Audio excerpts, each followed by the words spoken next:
Bueno, buenas tardes. Muchas gracias por acompañarnos en este cuarto simposio de gestión cultural organizado por la carrera y el bachillerato en gestión cultural de la sede del Pacífico de la Universidad de Costa Rica.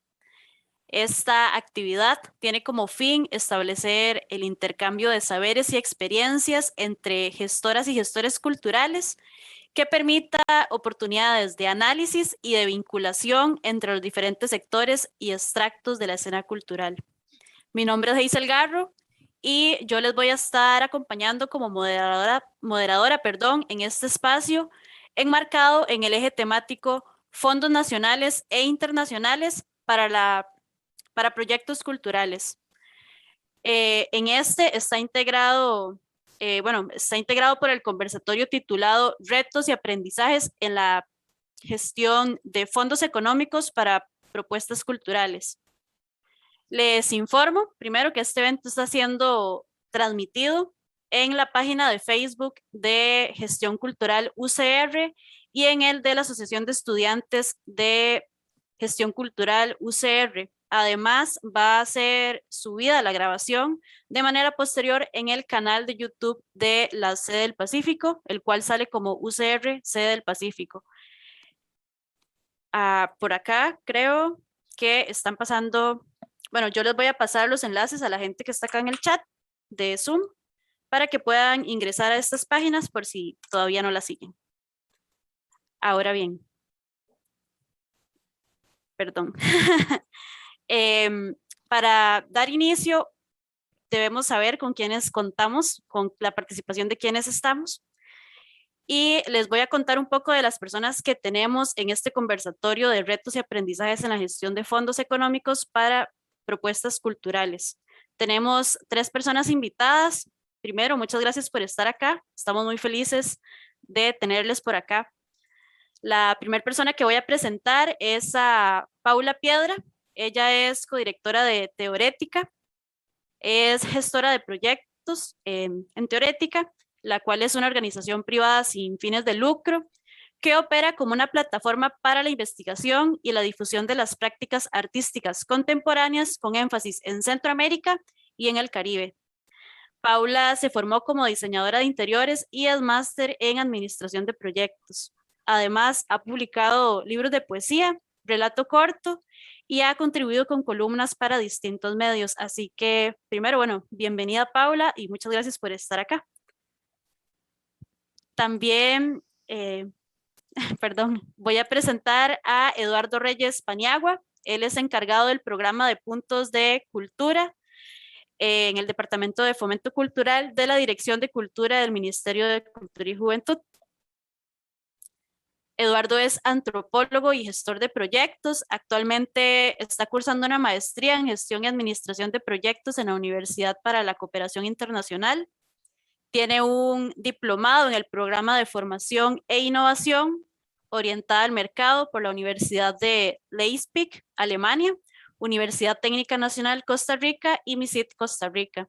Es egresado del posgrado centroamericano en historia, licenciado en antropología con énfasis en antropología social de la Universidad de Costa Rica. Él ha trabajado en varias instituciones y en varias entidades, pero les voy a mencionar un poco. Ha trabajado en el Ministerio de Cultura y Juventud, en la Dirección de Cultura, en el Departamento de Fomento Cultural, en el Centro Nacional de Cultura, en el Centro Costarricense de Ciencia y Cultura y también en el Museo de los Niños. Así que igual, Eduardo, bienvenido al espacio y muchas gracias por estar acá. Y por último, voy a presentarles a Eileen Monge Arias, quien es directora de Jorco Vive. Eileen tiene formación en periodismo de investigación y en profundidad, locución y animación para radio y televisión por el Instituto de Comunicación. Además es bachiller en Relaciones Públicas por la Universidad Latina de Costa Rica. Es licenciada en Comunicación de Mercadeo, igual por la Universidad Latina de Costa Rica. Y tiene el técnico en gestión local por la Universidad Estatal a Distancia, UNED. Tiene un posgrado en gestión cultural por la Universidad Nacional de Córdoba, Argentina. Y tiene un técnico en gestión sociocultural por el Ministerio de Cultura y Juventud en alianza con la UNED y la Universidad de Costa Rica, entre otros. Ella es fundadora y gestora de la agrupación cultural Jorco Vive y actualmente está trabajando en la Municipalidad de Desamparados en la gestión de arte y cultura. Además, es importante mencionar que ella es coordinadora de la Comisión de Cultura y Turismo del CTDR INDER Caraigres. Así que bienvenidas y bueno, bienvenido Eduardo y también a todas las personas que están acá para la organización del simposio, para la carrera y para mí es un honor tenerles en este espacio. Gracias, Hazel. Muchas gracias. Muchas gracias, un gusto. Mucho gusto. Espero que igual, bueno, para las personas que nos están viendo por la transmisión y para quienes están acá en el Zoom, este espacio les sea enriquecedor. Y para dar inicio a vamos a empezar con la primera pregunta generadora, la cual es, perdón, bueno, para contextualizar un poco, porque tal vez acá hayan personas que no les conozcan o estén interesadas en saber más sobre lo que desempeñan, nos gustaría que nos cuenten un poco como en qué trabaja su representada, o sea, la institución que están representando en este momento, cuáles son los objetivos que tiene esta y cuál es la población meta. Entonces, no sé si vamos como por turnos, quizá tal vez, no sé, en el orden en el que los presenté o como ustedes prefieran. Bueno, yo puedo empezar. Buenas tardes y muchísimas gracias por invitarme a participar. Yo estoy participando en representación de la Dirección Colectiva de Teorética. Como Hazel ya dijo, es un proyecto independiente constituido como una fundación privada sin fines de lucro que se ha dedicado al arte y al pensamiento y funciona como tal desde 1999, cuando fue fundada por la artista, curadora y pensadora Virginia Pérez Ratón, quien fue su directora hasta el 2010 cuando ella falleció. Teorética está en Barriamón, en San José. Son dos casas, una frente a la otra. Una es conocida como Teorética, que es la primer sede desde el 99, y a partir del 2008 aproximadamente se abre otra casa, que es la que está enfrente, que actualmente llamamos Lado V, Centro de Estudio y Documentación. Y bueno, en estos 22 años de gestión, el proyecto ha operado como una plataforma para la investigación y la difusión de las prácticas artísticas contemporáneas con énfasis en la región centroamericana y el Caribe, pero en constante diálogo con América Latina y con otros contextos a nivel internacional. Entonces, siempre nos hemos proyectado a este nivel como regional, ¿verdad?, de Centroamérica y el Caribe. Y la mayor parte de nuestros programas y proyectos están en diálogos y abiertos a agentes, a curadores, artistas, gestores y público general interesado en las prácticas artísticas contemporáneas de la región. Y en el transcurso de todos estos años, manteniendo siempre la misma visión, lo que Teorética realiza está siempre en constante movimiento. Y ya que vamos a hablar de fondos, pues también cabe mencionar que existe una relación muy intrínseca entre quienes están tomando las decisiones dentro de la organización, es decir, qué dirección artística está marcando las prioridades que se plantean y qué líneas de acción, es decir, qué programas y qué proyectos se concretan a partir de eso. Y bueno, eso es como un entramado de relaciones que además entra en diálogo con el contexto sociopolítico, económico, histórico, que influye mucho y va a determinar bastante, por un lado, los fondos a los que tenemos acceso para nuestra organización y por ende también a lo que podemos hacer. Y a muy grandes rasgos, porque también todo esto lo podrían ver en la página web de Teorética, que es teoretica.org, lo que hacemos siempre más o menos va entre las exposiciones de arte, un programa editorial que tiene ya como más de 50 ejemplares, casi todos bilingües, un programa de becas y apoyos y un programa de estudio que entendido más como entre esa línea entre lo arte y pedagogía. Y además también mantenemos acervos, que son una biblioteca muy especializada en arte contemporáneo latinoamericano y muy centralizado o focalizado en Centroamérica, un archivo y además teorética custodia y administra la colección Virginia Pérez Bratón. Así que más o menos ahí resumí qué hacemos. Muchas gracias. No sé si Eduardo o Amy nos quieren comentar un poco. Adelante, Eduardo, para seguir el orden en el que estábamos. Gracias. Bueno, agradecer a nombre de la Dirección de Cultura el espacio y también pues creo que es un espacio que siempre es necesario, ¿verdad? Porque es súper importante el poder conocer qué está pasando, ¿verdad? Entonces creo que es un esfuerzo muy valioso que se realiza desde la carrera de gestión sociocultural de la sede del Pacífico. Yo represento a la Dirección de Cultura, ¿verdad? Que es como un programa del Ministerio de Cultura y Juventud que tiene como 4 grandes áreas de trabajo, digámoslo así. Por un lado están las oficinas de gestión cultural en las regiones, ¿verdad? Que son todos los compañeros que están en el territorio. Hay 9, son 9 territorios, 7 provincias más zona norte y zona sur. Además están las casas y centros de la cultura, el departamento de fomento, que de alguna u otra manera trabaja muy de la mano o es el mismo departamento que integra las oficinas de gestión en las regiones, y las oficinas de gestión sociocultural que están en los centros cívicos por la paz. ¿Qué hacemos? Digamos, cada área tiene como su propio, como su eje de trabajo, ¿verdad? Sin embargo, todas están articuladas por procesos de diálogo y trabajo conjunto con instancias públicas y privadas, ¿verdad? Para establecer alianzas estratégicas que permitan enfrentar algunos de los desafíos que tienen las comunidades en sus contextos o en sus diferentes zonas donde se desenvuelven.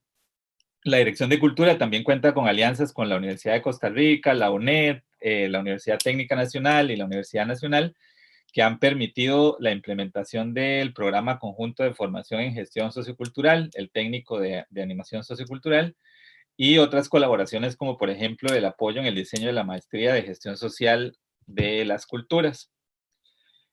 También, digamos, la Dirección de Cultura tiene 2 fondos, ¿verdad?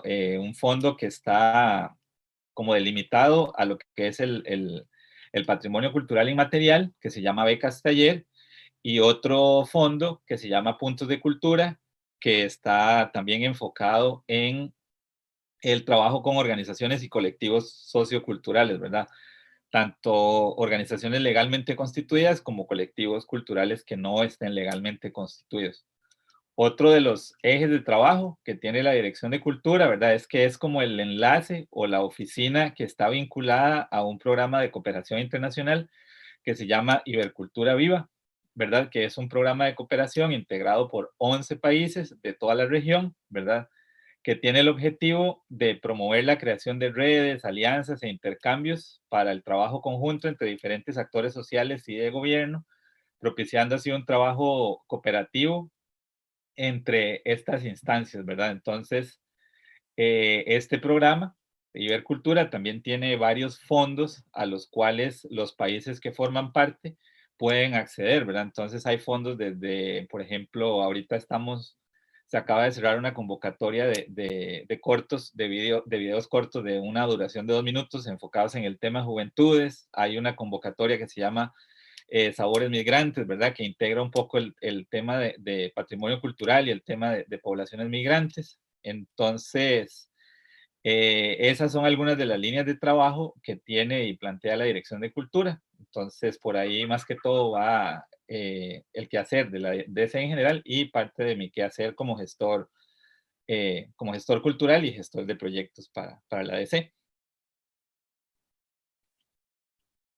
Muchas gracias. Eileen. Bueno, muchísimas gracias por la invitación. Buenas tardes a todas y todos. Un cordial saludo a Paula y a Eduardo, que no los conocía y que pues compartimos este espacio, a Hazel y a las demás personas que forman parte de la organización y que hacen esto posible para que llegue a muchas personas. Saludos a los colegas también.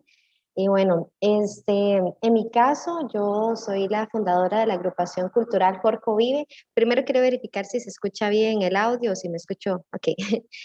Bueno, eso es una organización cultural y comunitaria. Definitivamente, nosotros, bueno, nacimos en el 2013 a raíz de una...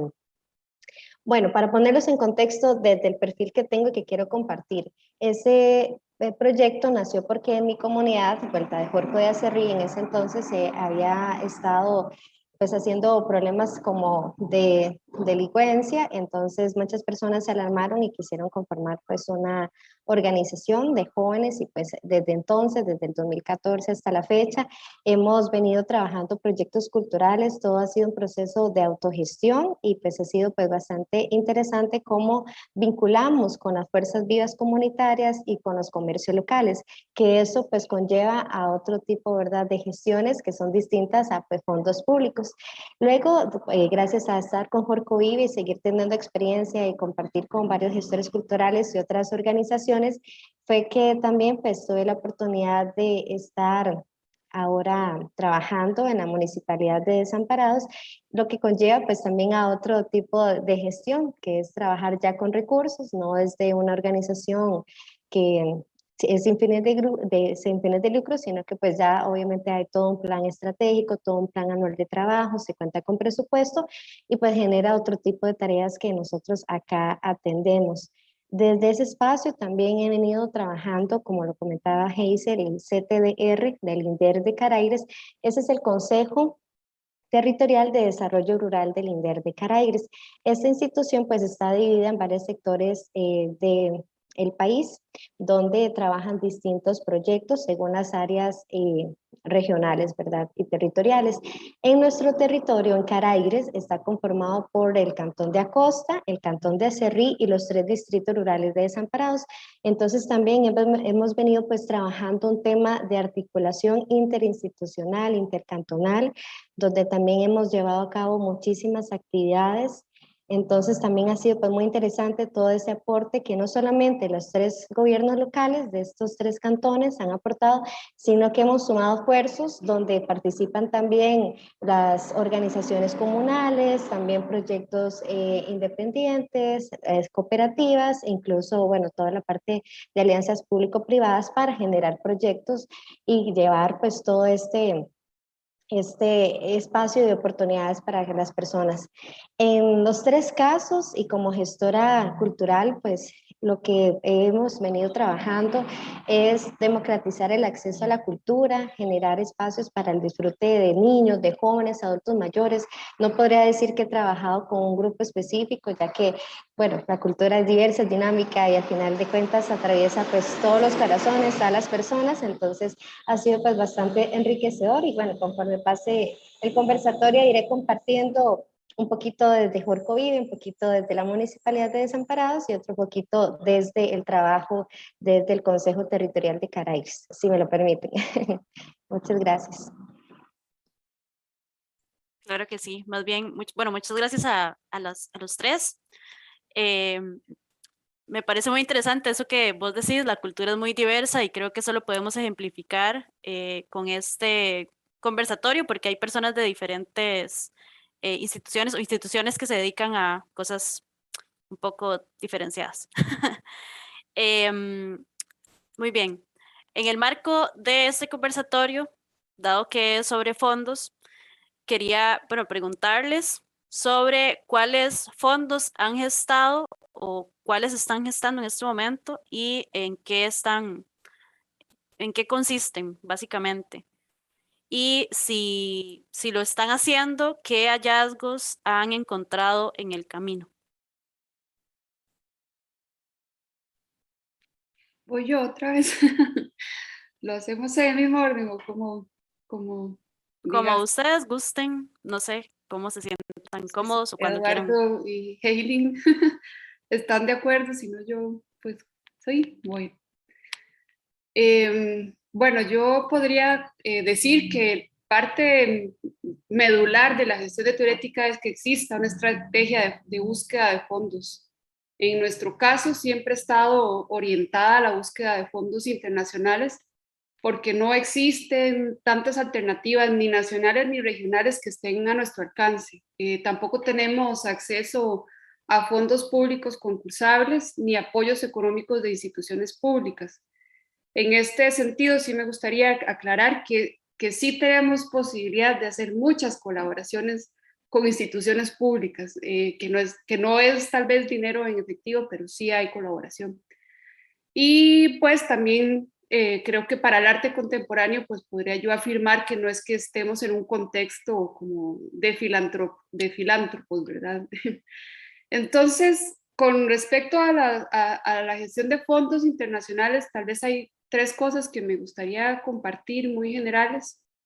La primera es que, bueno, en estos 22 años de gestión, sí, siempre hemos estado financiados por otras fundaciones, sobre todo de Europa y Estados Unidos, y que este historial de donadores ha sido como sinónimo de nuestra capacidad de poder continuar siendo financiados por instituciones internacionales. Es decir, ahí hay un capital como simbólico que se empieza como a armar. Y eso ha sido vital para poder permanecer en el tiempo más de 20 años. Y también con esto me refiero a que hemos sido capaces de construir una gestión que ha sido transparente y que ha sido como eficaz, ¿verdad?, a los ojos de estos donadores, y por lo tanto pues nos merecemos como su confianza.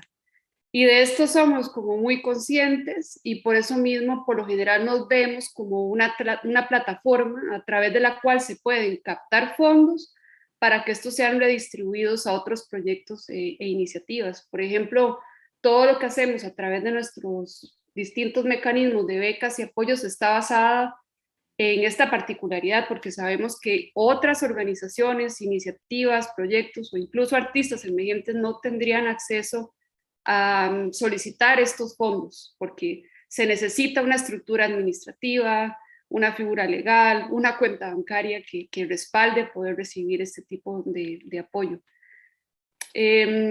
Lo segundo que me gustaría compartir es que al mismo tiempo esta dinámica de levantar fondos a nivel internacional nos genera una gran diversidad de relaciones de dependencia y de interdependencia, ¿verdad? Que se van creando con las distintas entidades que se convierten en nuestros donantes. Y nada más quería compartir brevemente que hace poco participamos en un seminario organizado por Capacete, que es una organización muy similar a Teorética, que está en Río de Janeiro, que precisamente nos reunió a una serie de organizaciones de Latinoamérica medio viejitas, de más de 15 años, a hablar del tema de la dependencia de las organizaciones independientes, sobre todo en un contexto de crisis y pandemia como el que hemos estado atravesando. En fin, esa era como un tema importante, porque esa figura de privado, sin fines de lucro, independiente, sí, pero también somos muy dependientes, ¿verdad? Y eso quería como apuntarlo. Y la tercera cosa que quería contar, para no abarcar mucho el tiempo y hablar de un caso en particular, es de Arts Collaboratory, cuyos fondos hemos contado desde el año 2013. Y en ese momento el programa era financiado por IVOS y por DUN, que son 2 fundaciones de Holanda, con la participación de una organización de arte también de Holanda que se llama Casco, que funcionaba como mediadora entre los donantes y las organizaciones que estábamos siendo financiadas. Y en ese momento el programa escogió o seleccionó a 23 organizaciones del llamado Sur Global, es decir, Latinoamérica, África, Medio Oriente, Asia Central. Y la particularidad de Arts Collaboratory es que después de ser un programa de financiamiento para organizaciones de arte, a partir del 2015 se propuso continuar, pero como un ecosistema translocal formado por 25 organizaciones centradas en las prácticas artísticas, muy enfocadas como en los procesos de cambio social y trabajo con comunidades más allá del arte. Y se convirtió como en una red de experimento para explorar. Incluso hicimos un plan que se llamaba Plan de Futuro, para trazar una visión común y para abogar por la autogestión de la red y ensayar como una serie de acciones que lo que estaban o lo que buscan, y por eso digo que es como un norte, es un cambio de paradigma en esta relación entre quienes financian y quienes reciben el dinero, que obviamente, pues, sí, como ya lo dije, es dinero que viene de Europa a todo lo que se conoce como el sur global, que por lo general puede caer en relaciones que son sumamente verticales, incluso que repiten lógicas coloniales. Entonces, esa se convirtió como en una red para experimentar una gestión no jerárquica, descentralizada y que buscaba más bien modos de hacer que pasan por la mutualidad, por la corresponsabilidad, por el cuidado. En fin, este plan lo llevamos a cabo del 2015 al 2020. Quiero también decir que en ese momento Vivos se salió, pero DUN y Casco decidieron quedarse en la red y pasar a ser un miembro más de la red, con el fin de crear como estas relaciones como más horizontales. Y bueno, a grandes rasgos, la red se autoorganizó en una serie de grupos de trabajo que se hicieron responsables, nos hicimos responsables de la administración, de la comunicación, de organizar encuentros para discutir, también para organizar proyectos colaborativos a nivel translocal y también residencias entre las distintas organizaciones. Y también ha sido muy vital en el desarrollo de este plan, en la construcción de un lenguaje común que tiene que ver también con los valores por los cuales la red se rige. Y actualmente Arts Collaboratory pues está atravesando un periodo de transición y de cambio que lo estamos haciendo a través de muchas sesiones de estudio entre nosotros, con personas invitadas y con el objetivo de seguir planteando otras maneras para la autogestión, para la organización de la red, para ver cómo se pueden también generar recursos y cómo se comparten estos y cómo se gestionan. Y nada más también como para enfocarme en el tema de los fondos, me gustaría mencionar que en Arts Collaboratory tenemos un concepto que se llama olla común y la usamos para referirnos a una especie como de repositorio donde están nuestros recursos en común y que ha sido vital reconocer como recursos no solo lo que es monetario. Entonces entran en la olla común otro tipo de recursos como tiempo, cuidado, experiencia, conocimiento, herramientas de gestión, o sea, hasta los Exceles a veces nos compartimos entre las distintas organizaciones. Y también es parte de esta olla común los ecosistemas y los contextos y las relaciones que tanto afectivas como afines que cada organización aporta. Y voy a dejarlo ahí para no extenderme más, pero ese es un fondo del cual me gustaba, quería hablar. Muchas gracias. Yo voy a rescatar algo y es que me gustó mucho este concepto del fondo en común que tienen, digamos, la olla. La olla común. La olla común. Ajá.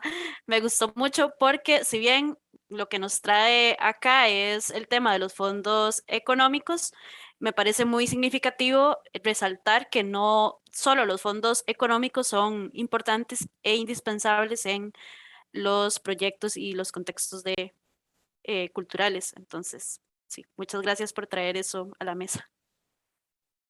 No sé quién quiere continuar respondiendo la pregunta. No sé si quieren que la vuelva a repetir.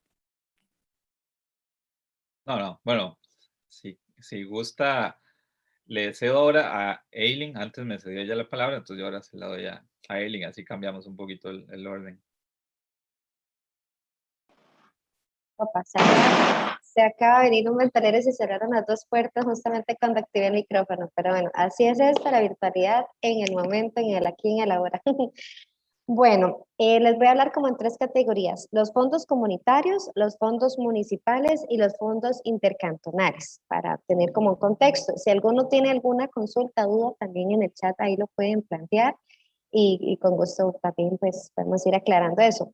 Desde la experiencia de los fondos comunitarios, yo siento y creo mucho porque Antes de ser gestora cultural municipal, fui gestora de calle, por decirlo así. Entonces, sabemos que cuando tenemos colectivos culturales, a veces cuesta mucho gestionar fondos, ¿verdad? Uno va a tocar una puerta y toca otra y otra, y cuesta muchísimo a veces que la gente apoye, ¿verdad? Entonces, creo mucho en el tema de que la unión hace la fuerza, y eso es algo en lo que en una comunidad funciona de maravilla, en este sentido. Creo que es muy importante, y tal vez para irlo como poniendo en práctica de cómo se podría aplicar, si tal vez algún gestor por acá no ha tenido la experiencia, siempre si se trabaja y se está en una comunidad, creo que es muy importante mapear quiénes están alrededor, cuáles son esas organizaciones, cuáles son esas fuerzas vivas comunitarias. ¿Quiénes son esas fuerzas? Bueno, son los comités organizados, desde el grupo de los Scouts hasta el de Bienestar Animal, Cruz Roja, lo que exista, ¿verdad? Y también cuáles son esos comercios locales, qué ofrecen. Porque justamente, como lo que mencionaba Paula, muchas veces se trata de un tema de contrapartes.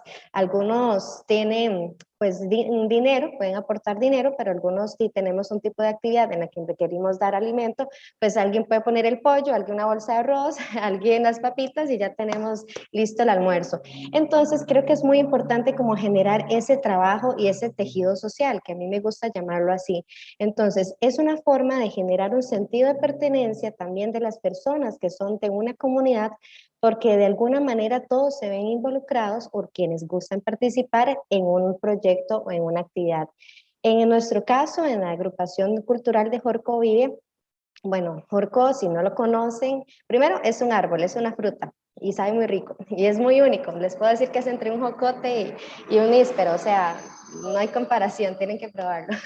Pero bueno, en Jorco es un pueblo realmente pequeño, pero nosotros hemos venido trabajando proyectos con incluso artistas internacionales. Hemos tenido festivales folclóricos donde personas de otros países han venido a presentar sus shows, sus actividades, y esto pues ha generado un intercambio cultural, porque también nosotros en nuestra comunidad tenemos muchísimos artistas y hemos tratado pues de que en Corco sean actividades que sean una ventana de oportunidad para todos estos talentos emergentes, y no solo de nuestra comunidad, sino de sitios aledaños.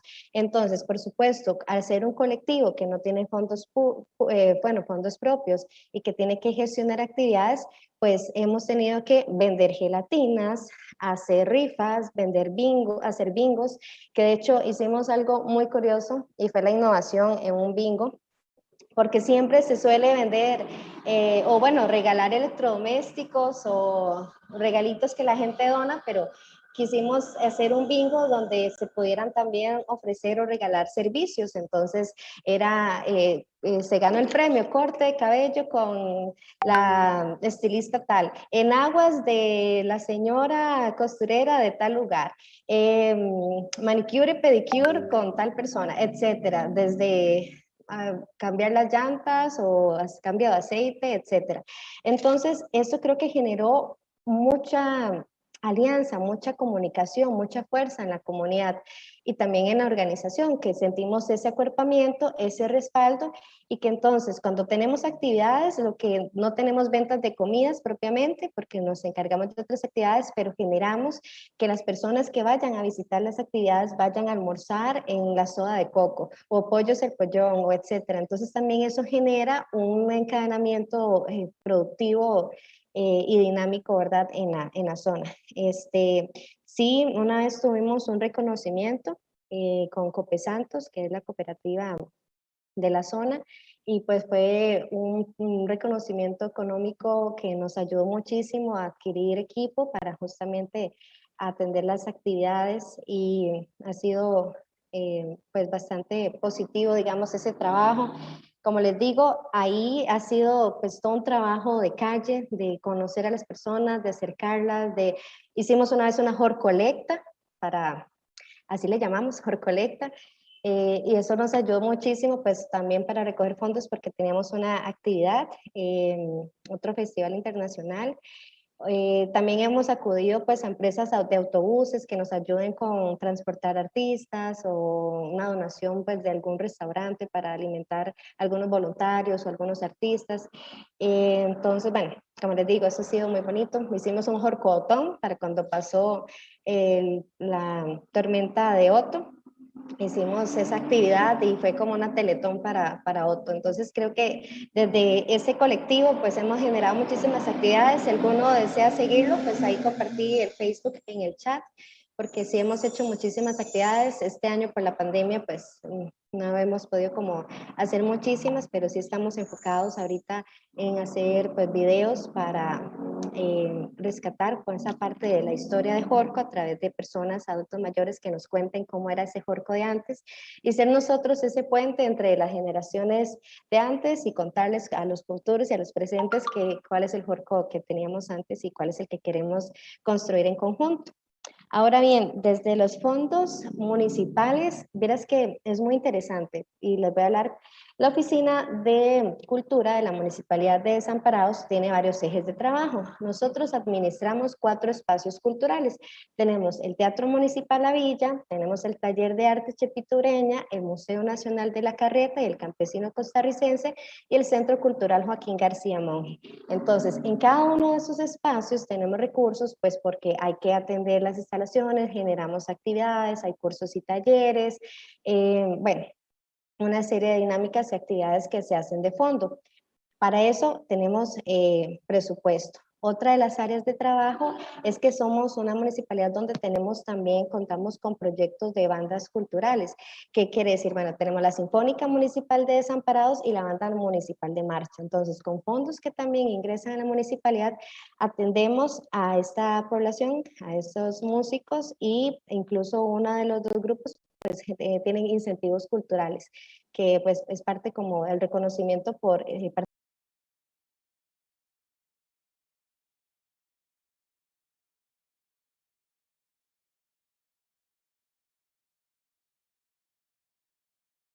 es el único lugar en Costa Rica que si un arquitecto quiere visitar y encontrar los 3 modelos arquitectónicos de la época de antes, lo pueden hacer. Entonces, ahí está la casa de adobe, una casa de bajareque y una casa de madera. Entonces, todo este tema de trabajar el resguardo de estos edificios abuelitos de cientos de años que conllevan y conservan tanta historia, pues también disponemos de recursos. Para el año 2020 tuvimos uno de los mayores presupuestos aprobados, tuvimos presupuesto de 187 millones de colones, con eso íbamos a hacer maravillas en las comunidades porque también estábamos trabajando en los festivales culturales comunitarios en cada distrito. Desamparados tiene 13 distritos, 10 son urbanos y 3 rurales. Y obviamente pues es un cantón súper poblado, es inmenso, con mucha diversidad y claro que cada festival pues conlleva una dinámica y una logística distinta. Lo que pasó fue que se vino la pandemia, luego vinieron los recortes presupuestarios y pues al final lastimosamente pues bajó el presupuesto. Para este año nos aprobaron 138 millones y estamos muy contentos porque hemos podido hacer muchísimas actividades, hemos apoyado grupos, también colectivos que han venido, se han acercado a hacer pues una alianza estratégica con nosotros, con nuestro departamento y pues también hemos ido descentralizando muchas actividades virtuales que han sido transmitidas en diversidad de temas, entonces bueno, sentimos mucha satisfacción que ya pues casi va finalizando el año y que hemos logrado pues aprovechar todo este presupuesto y esperamos que el otro año pues ya poquito a poco vayamos volviendo a las actividades presenciales y pues generar igual todo este tipo de dinámicas que hemos pues, trabajado. Y con los fondos intercantonales, yo hablo muy rápido, pero es porque sé que hay tiempos estimados y hay derecho para todos a hablar, entonces voy a hablar esto súper rápido. Con los fondos intercantonales es muy interesante, ¿verdad? Para contarles. Ese festival fue así un sueño que se generó desde la Comisión de Cultura porque había otras personas y pues decían, ay, qué bonito hacer como bueno, un montón de proyectos y que planteaban, pero bueno, dice, qué forma de unir a los 3 cantones y que genere conciencia entre los alcaldes, los regidores, directores o presidentes de las organizaciones de los 3 cantones porque no solamente son los gobiernos locales, sino también está la UNED, o está el IMAS, o está el MAC, o hay otras instituciones presentes. Y cómo vincular además todas las organizaciones, esas fuerzas vivas comunitarias que les mencioné anteriormente, también en ser parte de este festival. Entonces, bueno, en el 2018 se hizo el primer Festival Cultural de Caraigres, que se hizo en Tarbaca de Acerrí. El segundo festival fue en el Rosario de Desamparados, y para el año pasado se iba a hacer el festival en el Cantón de San Ignacio de Acosta. No se pudo hacer el año pasado, este año tampoco, pero esperamos en abril del otro poderlo hacer.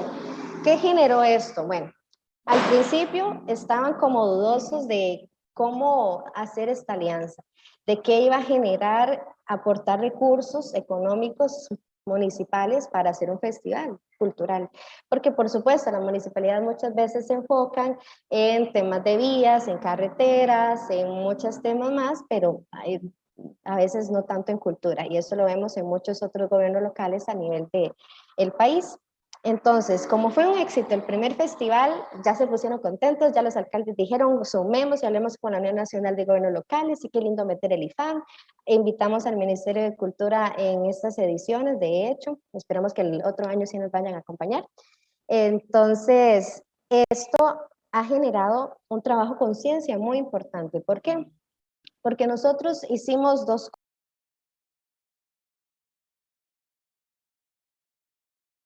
Cada municipalidad, los artistas, las camisetas, los reconocimientos, los títulos y todo. Y el trabajo voluntario que no se pagó, pero que si se hubiera pagado, ¿cuánto hubiera generado? Artistas que realmente quisimos dar el incentivo cultural, un incentivo económico, pero dijeron, no, nosotros donamos el trabajo o algo así. Bueno, ¿qué pasa si le hubiéramos pagado el costo tal cual de esa presentación? Y al final de cuentas, el festival costó 20 millones. Cuando se hizo la rendición de cuentas en el Consejo Territorial de Caraigres, no pueden creer que se había invertido tanto. Y eso es un tema de generar conciencia. Bueno, ¿qué se espera para el otro año? Bueno, un aporte económico municipal mayor, mayores alianzas estratégicas, que incluso se pueda contar con un fondo internacional, ¿por qué no? ¿Verdad? E ir posicionando este festival cada vez más. ¿Qué es Caraigres? Y para no dejarlos con la duda, es una palabra indígena, huetar, que significa montañas altas y ríos fríos. Entonces, ahí les dejo el dato para que no se queden como que es Caraigres. Muchas gracias. Yo no sabía qué significaba la palabra, así que muchas gracias por el dato. Y no sé si le doy la palabra a Eduardo. Sí, ok. Bueno, con respecto a la consulta de cuáles fondos hemos gestado o tenemos a cargo, voy a plantearlo como de manera muy, muy puntual y como en los ámbitos de trabajo de la Dirección de Cultura, veamos. Tenemos dos grandes fondos, como les mencioné al inicio, ¿verdad? Uno es el Fondo Becas Taller, que tiene como población o público meta, por decirlo de alguna manera, las gestoras culturales que estén trabajando o que estén vinculadas a propuestas de herencia o de herencia cultural, de patrimonio cultural y material, ¿verdad? Entonces, Becas Taller es ese gran fondo número uno. Luego está el gran fondo número dos, que es Puntos de Cultura, que tiene como meta el trabajo con organizaciones que sean jurídicamente ya constituidas, es decir, que sean su personería jurídica, y colectivos culturales que no tengan su personería jurídica, ¿verdad? Pero tanto las organizaciones culturales como los colectivos tienen que contar con una serie de requisitos, entre ellos 3 años de experiencia, tener la documentación al día, etcétera, etcétera. Ok, ¿qué son estos fondos? Son fondos concursables. Empecé al revés, pero ¿qué importa? ¿Qué quiere decir que son fondos concursables? Digamos, son fondos que para acceder a ellos hay que pasar por una serie de etapas, ¿verdad? Entonces, la primera etapa usualmente es el periodo de convocatoria, en el cual todas aquellas personas interesadas tienen que revisar las bases de participación y los instrumentos que se indican en esas bases de participación para poder concursar y aplicar de esos fondos. Esa es la etapa número 1 para ambos fondos. Voy a hablarlo de manera general. Luego está el periodo de selección. Cada fondo tiene como su comisión seleccionadora o grupo de personas vinculadas al tema. Usualmente son personas gestores culturales, son personas que participan de sociedad civil en las comisiones, que tienen alguna experiencia en la gestión de proyectos, en la administración de proyectos y y han estado en alguna u otra manera vinculados al fondo, entonces ya conocen cómo funciona el mismo, ¿verdad? Entonces, luego de esa segunda etapa de selección, viene para ambos fondos la tercera etapa, que es la del desarrollo del proyecto, que es donde creo que está donde está el fuerte o la inversión más grande en cuanto al recurso humano y recurso en general de la Dirección de Cultura, que es la implementación de los proyectos. Lo que nosotros hacemos es una transferencia del dinero para que las personas seleccionadas de ambos fondos puedan ejecutar sus proyectos, ¿verdad? Pero no es una simple transferencia, por decirlo de alguna manera. Tanto becas taller como puntos de cultura han ido a lo largo de los años en ese constante ejercicio de revisión, cambio e implementación para tratar de estar como en una mejora constante. Se ha ido trabajando en la definición de muchas herramientas de apoyo para las personas que están gestando los proyectos, ¿verdad? Entonces, una vez que el proyecto ha sido aprobado y es seleccionado, quien está ejecutando va a recibir un apoyo por parte de la Dirección de Cultura en la ejecución de ese proyecto. Ese apoyo se va a dar por medio de un gestor cultural, ¿verdad? Ya sea una persona que está en la región o una persona que es de afuera de la región, ¿verdad? Eso pasa. Y usualmente esa persona le va a aportar de alguna u otra manera durante el seguimiento a quien está siendo apoyado. Digamos, se le van a dar herramientas de seguimiento financiero, se le van a dar, más específicamente en el caso de puntos de cultura, herramientas vinculadas a la administración y gestión de proyectos, ¿verdad? Se trabaja bajo una lógica de un modelo que es como muy tipo Canvas o muy marco lógico de proyecto, ¿verdad? Que es como muy intuitivo, muy entender el proyecto como un lienzo de trabajo, lo que conlleva el hacer una etapa repercute en otra y cómo entender lo que pasó en esa etapa. Entonces, se pretende eso, ¿verdad? Que no sea el fondo simplemente como una transferencia de dinero. Digamos, eso no es como la Dirección de Cultura conceptualiza la parte en fondos. Ahora bien, Ibercultura, que es también otro de las áreas con las cuales nosotros estamos trabajando, sí tienen un mecanismo un poco diferente. Ellos sí gestionan la parte de transferencia en cualquiera de las convocatorias que varían año a año, pero ahí sí las estrategias y los instrumentos de seguimiento varían, ¿verdad? Porque son instrumentos y estrategias de seguimiento que define un programa de tipo de cooperación internacional, ¿verdad? Entonces hay que acoplarse a la dinámica de 11 países, entonces cuesta mucho como ajustar las medidas a cada país. Sobre cuáles han sido los hallazgos principales en los procesos de los fondos.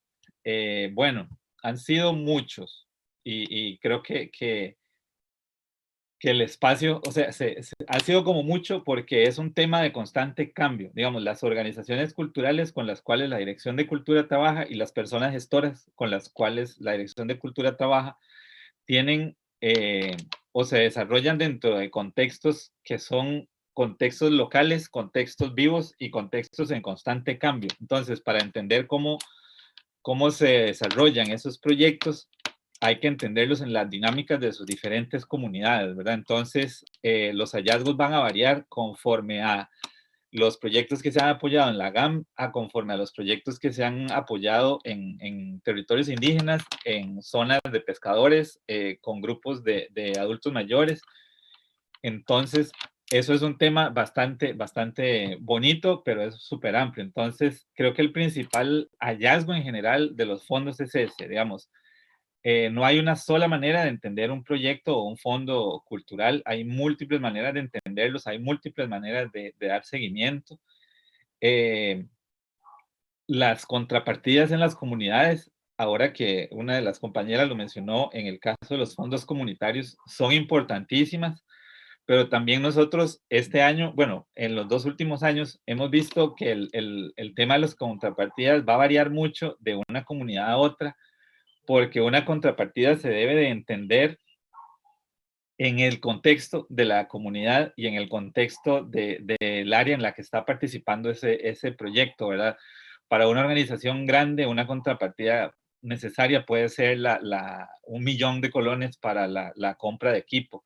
Para otra organización puede ser 150.000 colones para hacer tamales para un festival allá en el sur, ¿verdad? Entonces, creo que los hallazgos o lo principal para mí es eso, ¿verdad? Entender que los fondos van a estar siempre delimitados al contexto en el cual se realicen, las herramientas de seguimiento van a estar delimitados al contexto y a las capacidades en cuanto al recurso humano, recurso técnico que tengan las organizaciones, ¿verdad? No es lo mismo, más ahora en tema de virtualidad, darle seguimiento y acompañamiento a un proyecto usando Zoom, ahí, por ejemplo, en San Pedro de Montes de Oca, que gestionar con una asociación en Isla Chira, por ejemplo, donde las condiciones varían. Entonces, creo que ahí es donde están no solo los principales hallazgos, sino el muy alto porcentaje de los retos para la ESE y creo que para cualquier persona y organización que trabaje con organizaciones de tipo comunitario, ¿verdad?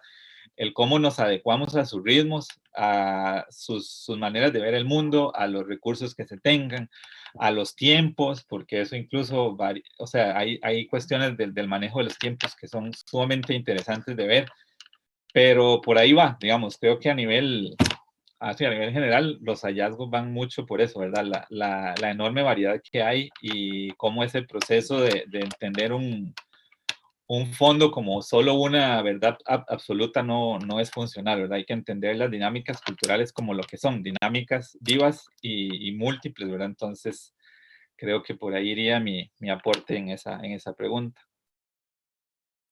Muchas gracias. Me parece muy significativo igual lo que expuso, perdón, Hailing como Eduardo y las aportaciones que hacen. Creo que es importante subrayarlo. Y con respecto a estos fondos, yo sé que ya han ido tal vez por ahí mencionando un poco, pero ¿cuáles son las mayores limitaciones con las que, bueno, sí, cuáles son las mayores limitaciones para optar por estos fondos mencionados y cuál puede ser una estrategia o cuáles son las estrategias para una mejor gestión de estos fondos? ¿Cuáles consideran que pueden ser?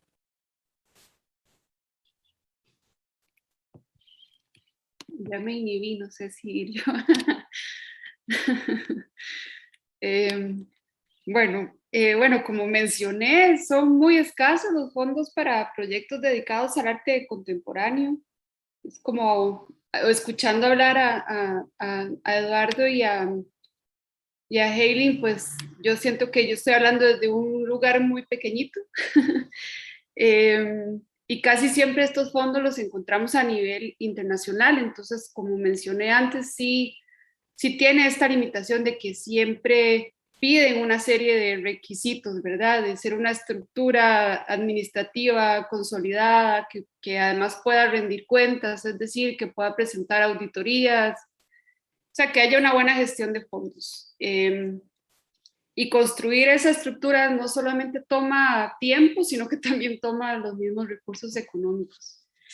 Entonces, bueno, sobre todo en este momento particular que atravesamos y con todo lo que hemos vivido y aprendido en nuestra experiencia en relación con donantes internacionales, pienso que la apuesta, por así decirlo, de nosotras, desde Teorética, en este momento se centra en seguir construyendo estas redes colaborativas que también son afectivas y que hemos ido tejiendo en el transcurso del tiempo. Creo que coincido con lo que ya también han dicho mis compañeros de la conversación, que somos organizaciones culturales y que nos tenemos que asumir como organismos vivos dentro de un ecosistema. Y yo creo que entenderse como en estas relaciones de interdependencia y de que nos necesitamos mutuamente, en este momento yo creo que se ha hecho todavía más no sé, como que ha salido a la superficie, ¿verdad? Entonces, en ese sentido, que considero que para Teorética nuestra estrategia de gestión y de levantamiento de fondos esperamos que pueda contribuir desde nuestro lugar, desde nuestra escala, ¿verdad? A reconstruir mucho de esta infraestructura cultural que se ha visto afectada por la crisis. Y eso es lo que hemos estado haciendo desde las convocatorias de subvenciones de fondos, que no las mencioné, pero sí hemos tenido algunas. Incluso el año pasado dimos una que era un fondo de emergencia en donde ni siquiera estábamos pidiendo artístico, estábamos apoyando a artistas que estaban pasando por un momento de vida, de necesidad, ¿verdad? Era un fondo para apoyar, no tiene ahorita trabajo, se quedó, ¿verdad? O sea, incluso la posibilidad de cambiar nuestras prioridades, eso de una organización como tan pequeña como Teorética, es posible a veces hacer ese tipo de cambios en las partidas económicas. Y nada, también apostar por estas, insisto, en estas relaciones de intercambio y de colaboración con otras organizaciones e instituciones, donde a veces tal vez no media lo monetario, pero eso no solamente se necesita dinero, y tampoco quiero decir que apoye la lógica autoprecarizante en la que a veces caemos en el sector de la cultura y el arte. Y creo que seguir construyendo estos espacios para compartir lo que hacemos, lo que pensamos, yo creo que es importantísimo para ir generando y regenerando y seguir pensando en cómo hacer lo que hacemos. Yo creo que por ahí como que más o menos podría decir que sería una estrategia a seguir en el medio de la dificultad actual.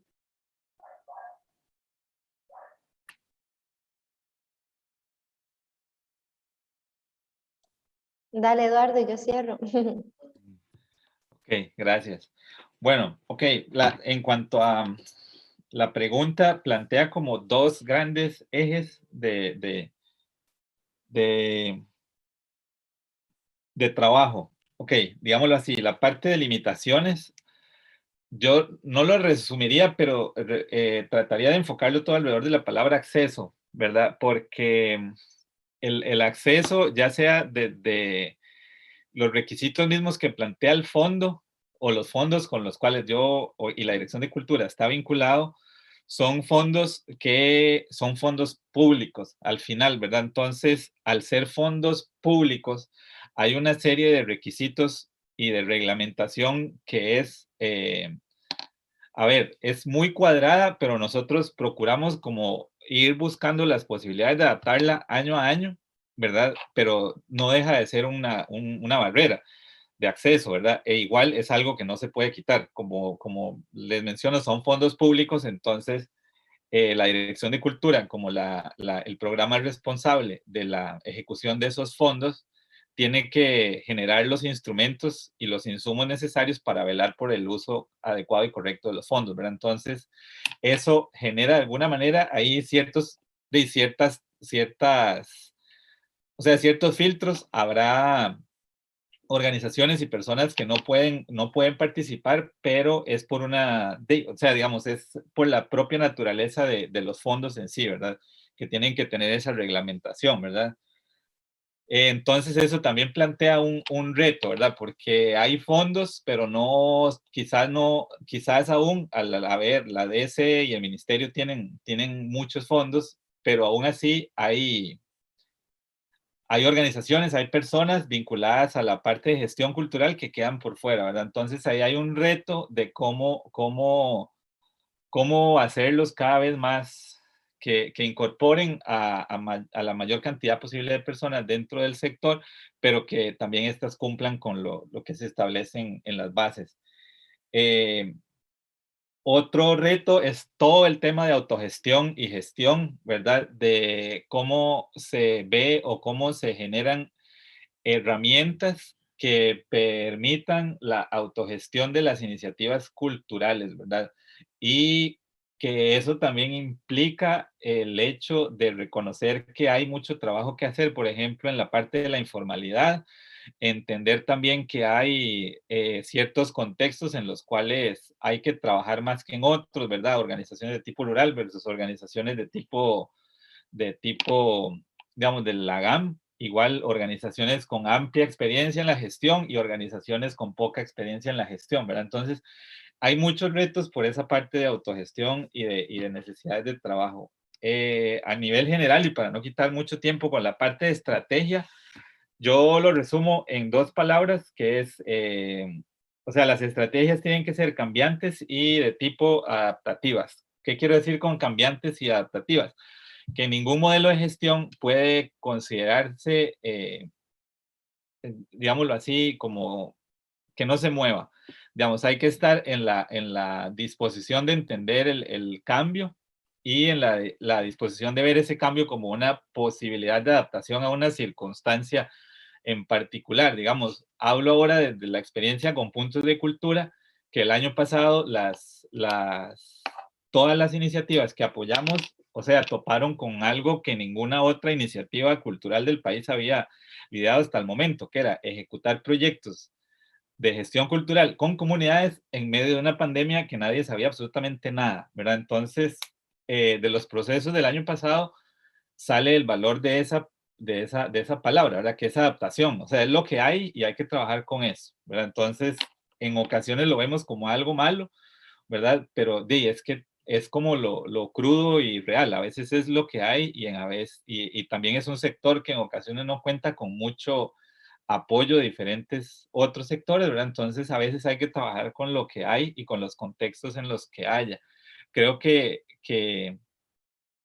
eso es una particularidad que tiene la gestión comunitaria, ¿verdad? Es un trabajo de hormiguitas con más limitantes que posibilidades, pero aún así se hace. Entonces creo que eso suma mucho, le suma mucho y es de reconocer mucho, no solo la labor de las personas gestoras culturales de la Dirección de Cultura en los territorios y en la GAM, sino también de las personas y organizaciones en las comunidades, ¿verdad? Que usualmente tienen muy poco recurso y llevan años haciendo cosas.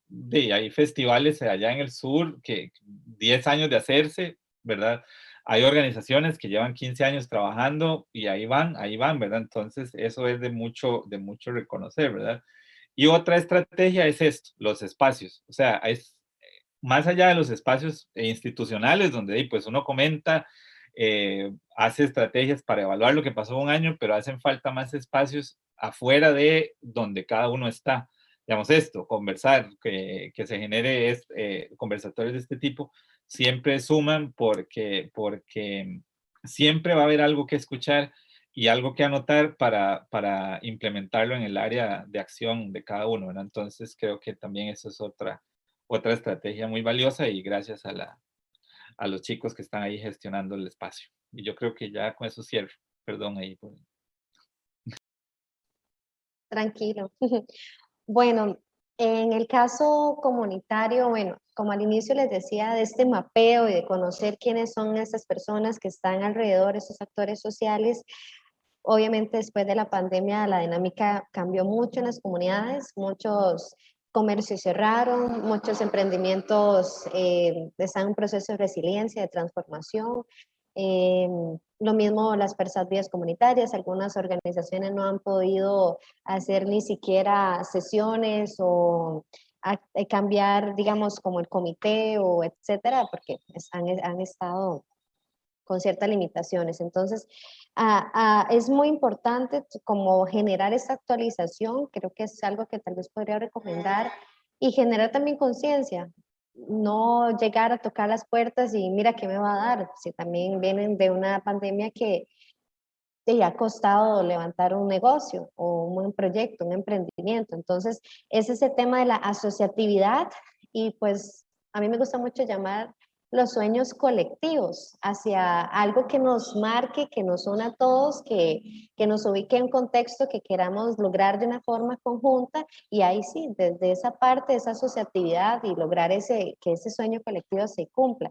Pero obviamente hay mucho de fondo que hay que tratar con cautela, ¿verdad? Sobre todo ahorita después de este golpe tan económico tan fuerte que hemos vivido y que hay negocios que de que lo han sentido, ¿verdad? Y organizaciones también. Limitaciones municipales, lo vimos ahora con el tema de la pandemia cuando muchos negocios estaban cerrados, entonces el tema de los ingresos por patentes, por bienes inmuebles o por todo este tema que por alguna ley se tenga acceso a un incentivo, a un ingreso que llegue a las arcas de la municipalidad, se vio golpeado. Entonces también eso es como todo este cambio, esta dinámica que por supuesto afecta a los presupuestos municipales, los que tienen conciencia y los que tienen también voluntad cultural, por decirlo de una manera, porque hay muchos gobiernos locales que hay alcaldes o alcaldesas o vicealcaldesas que no apuntan a esto, que obviamente por un tema de presupuesto, por un tema de intereses, un tema de prioridades, se enfocan en trabajar en los distritos, en sus comunidades, en otro tipo de proyectos y dejan de lado el tema de la cultura. Yo creo que ahí es importante como gestores culturales acercarse a los gobiernos locales y consultar, bueno, ¿esta municipalidad tiene fondos para cultura? Sí, no. Bueno, en realidad casi que ninguna debería decir que no, porque por ley también hay un porcentaje que se destina para cultura, incluso los consejos de distrito también tienen fondos y demás. ¿Qué es lo que pasa? Que como no ha sido una dinámica que en las comunidades se generalice o se haya trabajado de una forma asertiva, o incluso con una verdadera incidencia y transformación, creo que mucha gente no acude a veces a esto. Entonces ahí tal vez les puedo dejar como la inquietud. Es importante, y como lo mencionaba ahora Eduardo, los tiempos, ¿verdad? Hay gente que llega, bueno, nosotros somos un colectivo y venimos a que ustedes nos ayuden. Esta es la lista de todo lo que queremos que ustedes nos paguen. No se trata de eso. Hay tiempos para presentar los proyectos, o sea, de enero a antes de septiembre, bueno, mejor dicho, agosto, es mejor acercarse, presentar propuestas, llevar ojalá las contrapartes y demás, porque siempre en lo que es agosto, septiembre, se hace todo el tema del presupuesto para el próximo año. Tiene que ser aprobado por la Contraloría General de la República, antes de eso tiene que ser aprobado por el Consejo Municipal, o sea, lleva una serie de pasos que entonces hay personas que a veces llegan y se molestan, es que esta municipalidad no me ayuda, no, es que hay momentos para plantear los proyectos, entonces creo que también eso es importante, saber cuándo acercarse y buscar como esas alianzas.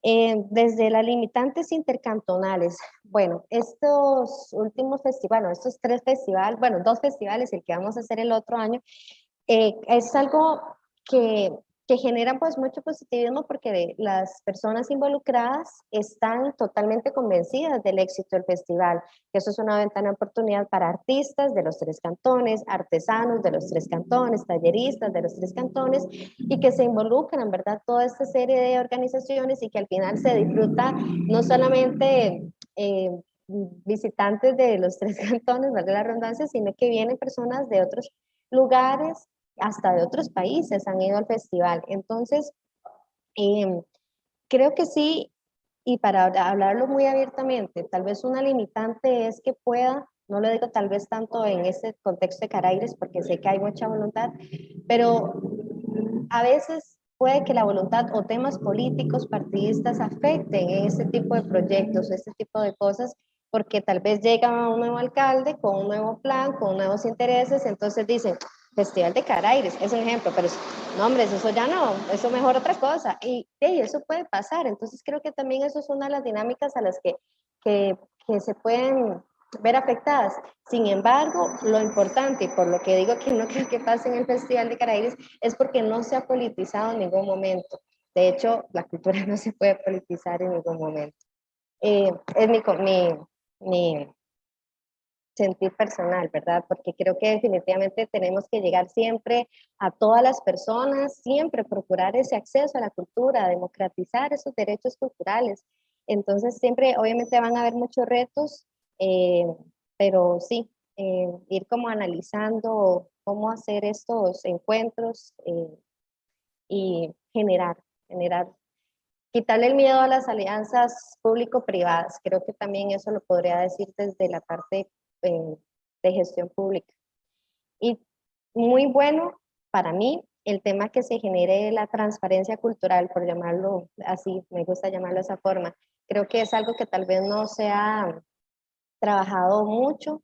Yo trabajé 9 años en la Contraloría General de la República y una de las inquietudes que tenía en ese momento cuando conversaba es que, bueno, ¿qué pasa con el tema de la transparencia de los fondos públicos culturales o cómo se maneja el tema? Entonces, si un gobierno local si está utilizando fondos para invertir en cultura o incluso una institución puede generar algún acompañamiento a algún colectivo, porque, por ejemplo, si hablamos de colectivos culturales, ambientales o que tienen esa tendencia, bueno, si se acercan al MINAE o a otra institución, que también puede generar un vínculo. Entonces también como ir generando eso, ¿verdad? De que se invierte en cultura y eso es súper necesario y válido que eso genera obviamente un desarrollo, un avance para la parte social y del país.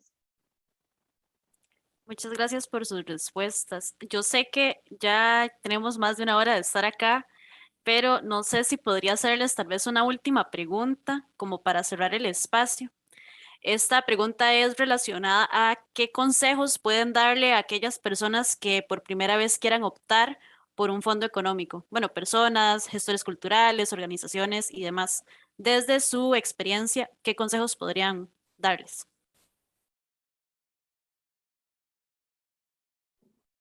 Puedo decir, y lo hacemos al revés, ahora, bueno, yo creo que tal vez porque lo he visto mucho en la oficina de la MUNI, llegan muchas veces personas a pedir presupuestos y no tienen la idea clara. Yo creo que empezando por ahí, si alguien va a presentar un proyecto, bueno, ¿qué es lo que queremos? ¿Cuál es la visión? ¿Qué es lo que necesitamos? Y no solamente llevar la lista del niño, ¿verdad? Como dicen, toda la lista eterna, sino también, bueno, es que ya tenemos tordos que nos va a prestar tal lugar o conseguimos sillas o mira, algo de contraparte. Yo creo que eso le da también mucha consistencia a una propuesta y la formalidad. Creo que eso también eh, es para mí muy esencial.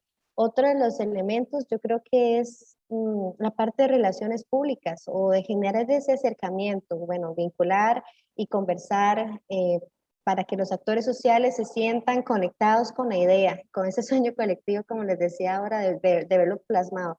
Porque muchas veces es como el director de una orquesta. Si alguien llega y pone una propuesta y todos lo pensaron diferente, lo interpretaron distinto, yo creo que desde ahí viene rankeando una idea. Entonces creo que es eso, como llevar esa dirección, esa sincronía para que al final suene bonito y que todo salga bonito.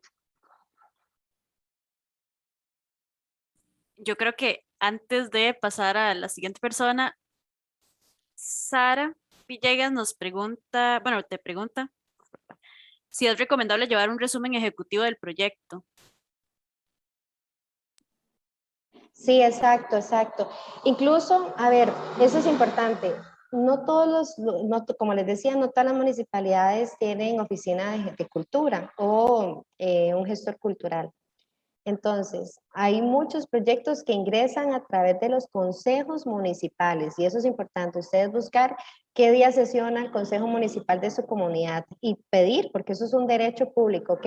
Estimados señores del consejo municipal, estimados regidores, nos pueden atender tal día, tal hora, queremos presentar tal proyecto, tal propuesta y obviamente saber vender como la idea, ¿verdad? Porque como se trata de fondos y como se trata de un apoyo institucional, es importante, bueno, saber a quién va dirigido, para qué se quiere hacer, cuáles personas o organizaciones también van a estar involucradas, en qué tiempo y todo esto. Entonces yo creo que es importante, además por una cosa, siempre, siempre, siempre que ustedes lleven un documento, presentarlo en cualquier lugar, no solamente lleven uno, lleven 2 hojitas para que le den el recibido y para que el otro se quede en gestión. Creo que eso es algo, es un pequeño detalle, pero muchas veces la gente lo olvida. Entonces, no tienen forma de cómo darle seguimiento. Y lo he visto en personas en otros cantones que llegaron, llevaron un proyecto y no solamente dejaron una hoja, no se dejaron el respaldo y luego cuando quieren darle seguimiento, no, aquí ustedes no dejaron nada. De ahí, ¿cómo les consta a ustedes que dejaron algo? Entonces, papelitos hablan. Y eso del resumen ejecutivo, fenomenal. Muchas gracias. No sé si Paula o Eduardo quieren comentarnos un poco como de esos consejos. Bueno, coincido absolutamente con Hailey en que lo más importante es conceptualizar un proyecto, ¿verdad? Saber qué es lo que, las cosas básicas es el qué, no sé, cuánto dinero, cuánto tiempo, o sea, como tener muy claro como el alcance y los costos y el tiempo del proyecto. Y el otro consejo que yo daría, que no sé si va a sonar extraño, pero conocer muy bien a quién le está uno pidiendo fondos también, porque es una relación en la que uno va a entrar y pienso que, bueno, por ejemplo, yo he visto en el mundo del arte contemporáneo, hay muchos tipos de fondos a los que, o de fundaciones, de maneras que establecen las relaciones. Entonces, hay gente que funciona de manera súper jerárquica, súper vertical, en donde uno no se puede salir del objetivo y entonces tiene que hacer un montón de papeleo para hacer cambios, porque los cambios suceden en los proyectos. Es decir, conocer muy bien a quién se le está pidiendo fondos para entonces también uno saber si esa es una relación a la que está dispuesto a entrar y si no está comprometiendo incluso su ética de trabajo o las relaciones que ya de por sí está construyendo a través del proyecto. Y sí, creo que por ahí me podría quedar.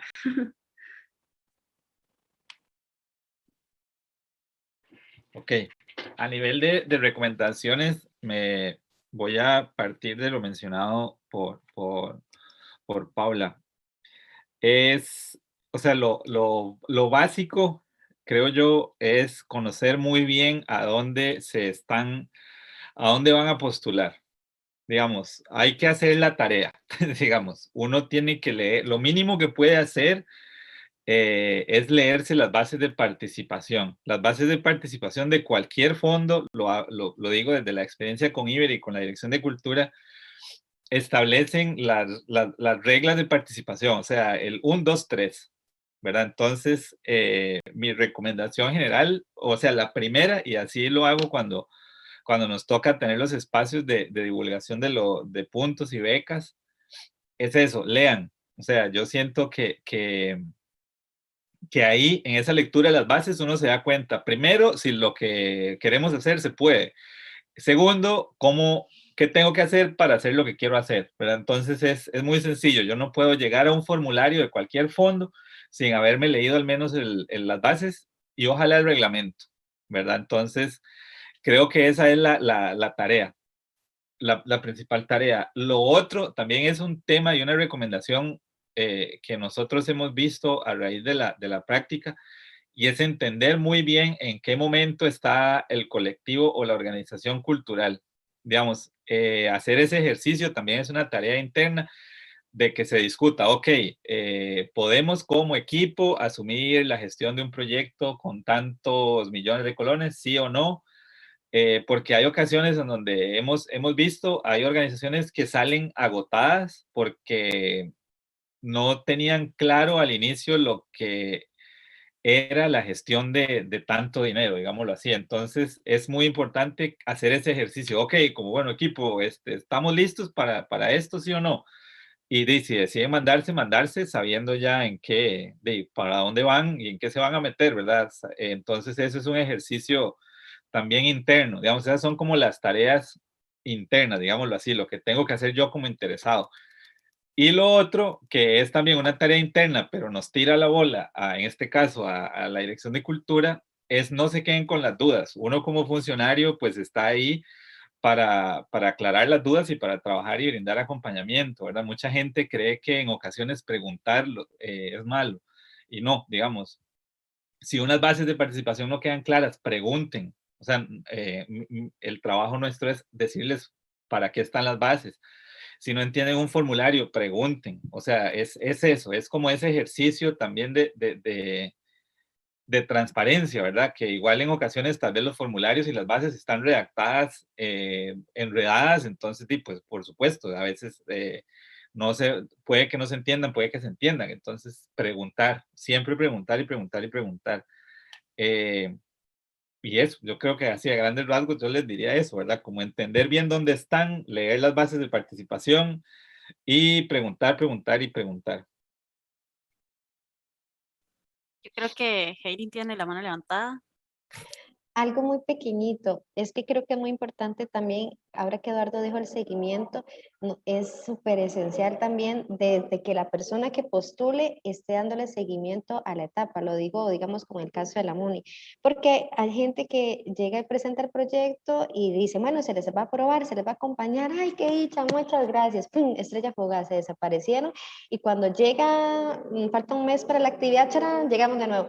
¿Y qué pasó? ¿Y qué nos van a dar? ¿Y cómo está el asunto? Y yo creo que eso es terrible y lo digo porque indispone a la gente a poder seguir haciendo esa actividad.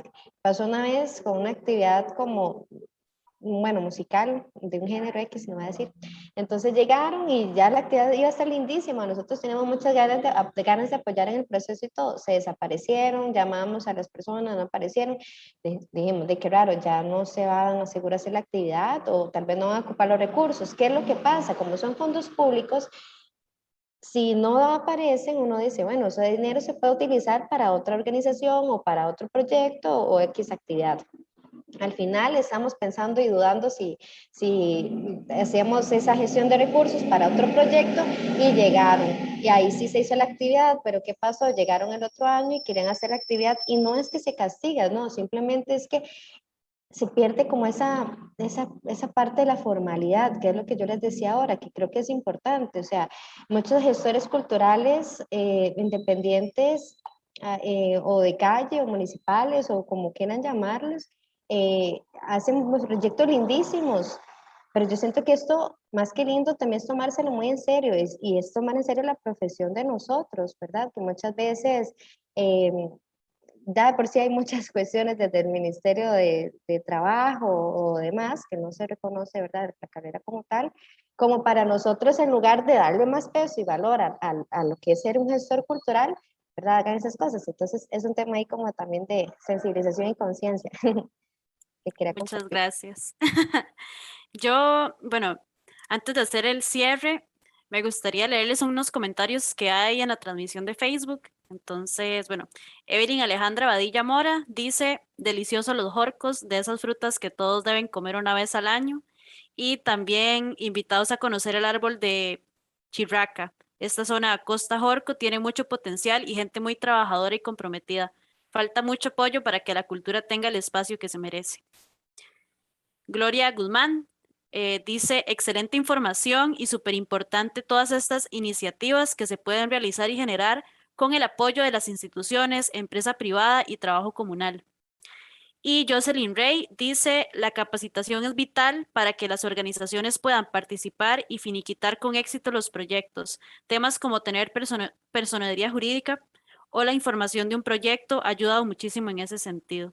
Entonces, yo, bueno, para dar cierre a esto, quiero dar como un mega resumen de todo lo que hemos conversado por acá, y, bueno, lo que ustedes nos han compartido. Súper importante lo de las alianzas, generar redes, eh, los espacios de socialización de la información como este. Bueno, agradecemos también muchísimo por venir a compartirnos y sacar un ratito de sus agendas para hacerlo. Y bueno, también como recomendaciones que dieron, saber qué es lo que queremos hacer, a qué proyecto o por cuál proyecto queremos tener, concursar por fondos y demás, saber a quién le vamos a solicitar estos fondos. Y pues nada, de mi parte y de parte de toda la organización del simposio e incluso de la carrera, me atrevo a decir que estamos muy contentos y muy contentas de tenerles por acá. Y antes de que todas las personas se vayan, quería invitarles a la actividad que hay hoy a las 6 de la tarde, que es una conferencia cuyo nombre se llama El trabajo interinstitucional en la gestión cultural pública, San José, Ciudad Paisaje. Así que invitadas e invitados, y de verdad a Heilin, a Eduardo, a Paula y a todas las personas que están por acá, muchísimas gracias. Ha sido un gusto y ojalá nos podamos encontrar en otro espacio, incluso en otro contexto, ojalá no con pandemia y siempre trabajando en pro del sector cultural. Muchas gracias. Gracias a ustedes. Buenas tardes. Y mucho gusto, Eduardo y a Hayley. Igual, Paula, mucho Igual. gusto en conocerles. Que pasen una linda tarde, bendiciones y buenas vibras. Igual.